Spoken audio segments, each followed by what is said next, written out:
everyone, welcome back to our 12-week journey of business analysis.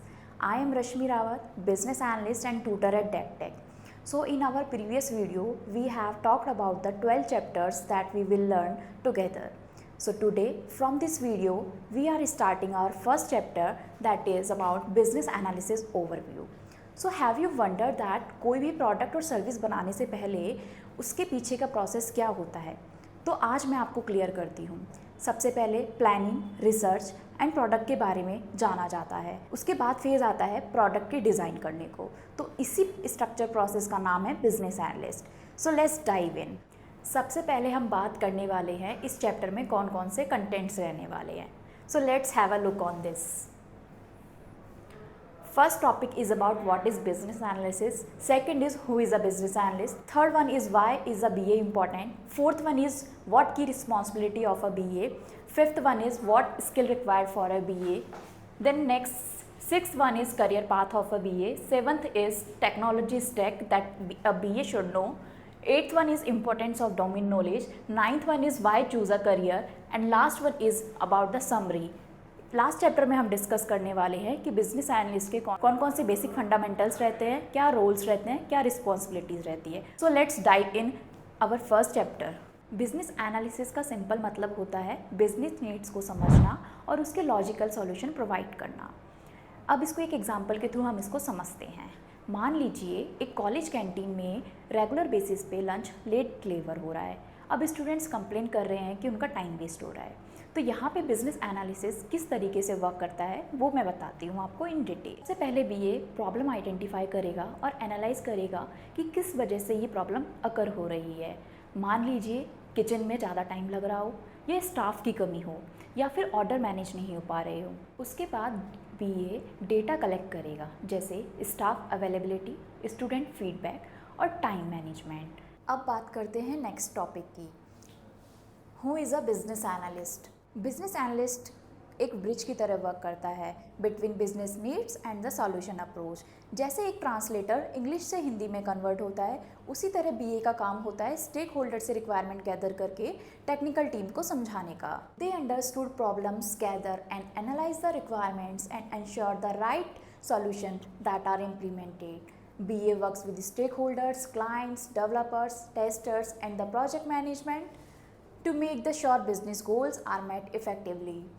अब business analyst के साथ साथ कौन कौन से लोग वर्क करते हैं? सबसे पहले आता है प्रोजेक्ट मैनेजर, जो इंश्योर करता है कि प्रोजेक्ट डिलीवर हो टाइम पे with the budget and the scope. Next is developer. Developer defined requirement के अकॉर्डिंग कोडिंग के थ्रू अपना प्रोडक्ट डेवलप करता है। Then tester. टेस्टर का काम होता है डिज़ाइन और फंक्शनलिटी कंप्लीट होने के बाद प्रोडक्ट को टेस्ट करना। नेक्स्ट टॉपिक में हम बात करेंगे why BA is important. BA के बिना प्रोजेक्ट अधूरा रहता है। अगर रिक्वायरमेंट क्लियर नहीं होगी तो डेवलपर्स उस प्रोडक्ट को बनाने में बहुत टाइम लेंगे और हमारा जो एक्सपेक्टेड डिलीवर सॉल्यूशन है वो हमें रिसीव नहीं होगा। 68% ऑफ प्रोजेक्ट रिक्वायरमेंट क्लियर नहीं होने के कारण फेल हो रहे हैं। चलिए इसको एक एग्जांपल के थ्रू समझते हैं। सपोज़ करो आपने एक ऑनलाइन पिज़्ज़ा ऑर्डर किया है। आप एक्सपेक्ट कर रहे हो कि आपको चीज़ बस पिज़्ज़ा मिलेगा, बट आपको रिसीव होता है थिन क्रस्ट पिज़्ज़ा, बिकॉज आपने अपनी रिक्वायरमेंट क्लियर नहीं बताई। सेम प्रोसेस होता है बिजनेस एनालिस्ट में। हमको क्लाइंट के थ्रू रिक्वायरमेंट गैदर करनी होती है और डेवलपमेंट टीम को बतानी होती है। अगर रिक्वायरमेंट क्लियर नहीं होगी तो क्लाइंट कुछ और एक्सपेक्ट करेगा और डेवलपमेंट टीम कुछ और क्रिएट करेगी। तो इसी गैप को फिल करता है बिजनेस एनालिस्ट, जो स्टेक होल्डर की रिक्वायरमेंट को क्लियर समझे, डेवलपमेंट टीम से डिस्कस करके रिक्वायरमेंट को क्लियरली बताए, टाइम पे प्रोजेक्ट डिलीवर करे with the client expected results. BA का काम सिर्फ लिखना ही नहीं होता, बीए का काम होता है सोचना, समझना और अप्रोप्रिएट सजेशंस देना। जैसे बीए के कुछ और रिस्पॉन्सिबिलिटीज़ भी होती हैं, रिक्वायरमेंट गैदर करना, BRD FRD लिखना, conducting meeting workshops and interviews, supporting development team and the testing team, creating some flow charts with an example. चलिए इसको भी एक एग्जाम्पल के थ्रू समझते हैं। सपोज़ करो आपको एक कोचिंग एप्लीकेशन बनाना है, तो सबसे पहले बीई का काम होगा कि वो पेरेंट्स, टीचर्स और स्टूडेंट्स से फीडबैक गैदर करे, उसके पेन पॉइंट्स को समझे और यूज़र सॉल्यूशन डिज़ाइन करे। यूज़र सॉल्यूशन डिज़ाइन करने के बाद डेवलपमेंट टीम को एक अप्रोप्रिएट रोड मैप प्रोवाइड करे। तो ये काम होता है बिजनेस एनालिस्ट का, एक आइडिया को real, useful and successful banana. Business analyst के अंदर soft skill and hard skill दोनों होनी चाहिए। स्टेक होल्डर से किस तरीके से बात करनी है, किस लैंग्वेज में बात करनी है, हमें पूरी तरीके से वो आना चाहिए। अब बीए में कौन कौन से सॉफ्ट स्किल होना चाहिए? Just like communication, critical thinking, negotiation. Hard skills, documentation, process modelling, tech understanding. ये सारी डिटेल्स के बारे में हम अपकमिंग चैप्टर्स में पढ़ने वाले हैं in detail, so stay tune with it that. अब कौन कौन से टूल्स बिजनेस एनालिस्ट के लिए यूज़फुल होते हैं, जैसे एमएस एक्सेल, जीरा, मोकफ्लो, नोशन। ये टूल्स कहाँ और किस तरीके से वर्क करते हैं वो हम अपकमिंग वीडियोस में सीखेंगे। उसके अलावा एआई टूल्स होते हैं जैसे विजुअली, टैक्टेक, लवेबल एंड मैनी मोर। हर एक टूल के बारे में हम आगे डिस्कस करने वाले हैं, so stay connected with us. BA का करियर काफ़ी डायनेमिक होता है। आप बिजनेस एनालिस्ट से senior business analyst, then project manager, then आप एक बिजनेस कंसल्टेंट बन सकते हो। इसका डोमेन भी काफ़ी वाइड होता है, जैसे IT, banking, health care, e commerce. इसकी सैलरीज में काफ़ी हाइक मिलते हैं और हमको ग्लोबली अपॉर्चुनिटीज़ भी मिलती है। बिजनेस एनालिसिस में कुछ सर्टिफिकेशंस भी होते हैं, जैसे ECBA entry level certification in business analyst, CBAP certified business analyst professional, CCBA capability in certification of business analysis. ये सर्टिफिकेशंस ऑप्शनल होते हैं, आप अपने अकॉर्डिंग कोई भी सर्टिफिकेशंस ले सकते हैं। अब तक के थ्रेड में आपने समझ लिया होगा कि बिजनेस एनालिस्ट को कोडिंग तो नहीं आनी चाहिए, बट अंडरस्टैंडिंग होनी चाहिए कि एपीआई क्या होता है, डेटाबेस क्या होता है, इन सब चीज़ों के बारे में नॉलेज होनी चाहिए, जिससे हम डेवलपमेंट टीम से अपने प्रोडक्ट डिज़ाइन के बारे में डिस्कस कर सकें। यहाँ मैं कुछ वेब एप्लीकेशंस के बारे में बात करूँगी, जो टेक्नोलॉजी हम यूज़ करते हैं to build an web applications. For the front end we can use HTML, CSS, JavaScript, React, Angular, Vue and many more technologies. For the backend we can use Laravel, Node.js, Django, Python. For the database we can use MySQL, PostgreSQL, MongoDB and many more. APIs, REST APIs क्या होती हैं, इन सब के बारे में हम discuss करेंगे।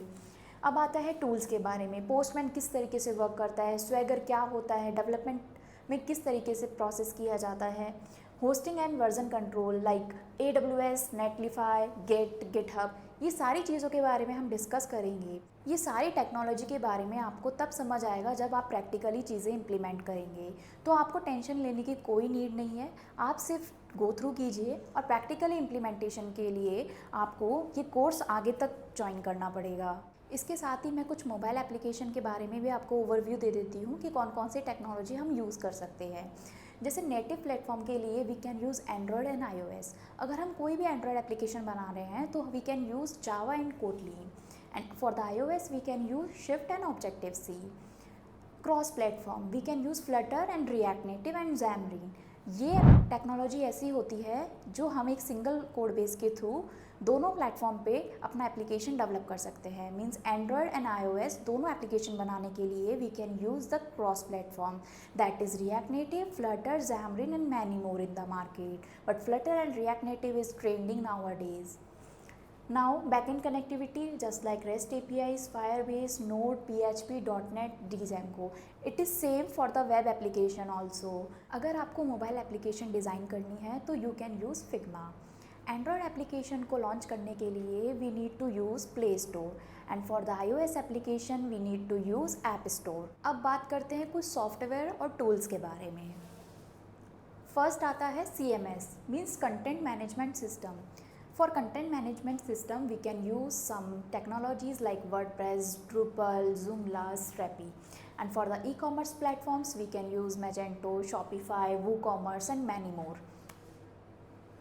Now move to the next topic, that is importance of domain knowledge. It helps understand its stakeholder language, speed up requirement gathering. चलिए इस कॉन्सेप्ट को भी एक एग्जाम्पल के थ्रू समझते हैं।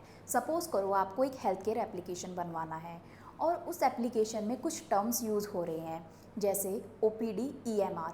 अगर आपको इन टर्म्स के बारे में कोई नॉलेज नहीं है तो आपकी रिक्वायरमेंट गैदरिंग काफ़ी स्लो हो जाएगी और जो आपका क्लाइंट है वो आपको ज़्यादा देर तक एंटरटेन नहीं करेगा। इस केस में आपको डोमेन नॉलेज होना बहुत इंपॉर्टेंट है। बिजनेस एनालिस्ट का करियर उन लोगों के लिए बहुत इंपॉर्टेंट है जो बिजनेस डोमेन और टेक्निकल डोमेन दोनों में इंटरेस्ट रखते हैं। Freshers and mid career switchers दोनों टाइप के लोग इस बीए डोमेन में स्विच कर सकते हैं। यहाँ पे स्ट्रॉन्ग जॉब डिमांड है, फ्लेक्सिबल वर्क अपॉर्चुनिटीज़ है, रिमोट वर्क प्रोवाइड होता है, continuous learning and real business impact पड़ता है और perfect mixture of technology and non technology domain में रहता है। तो आज के इस चैप्टर में हमने समझा कि बिजनेस एनालिस्ट के क्या क्या फंडामेंटल्स होते हैं, बिजनेस एनालिस्ट क्यों रिक्वायर्ड है, कौन सी स्किल्स के थ्रू बिजनेस एनालिस्ट बना जा सकता है। So, if you are new to this field, then this is the best place to start your career as a business analyst. If you love the combination of business analysis and the technical stuff, then you can stay connected with me. Thank you for watching this video. In the upcoming session, we will discuss about the stakeholder management. Stay connected with me and the DAC Tech. Keep growing and keep learning.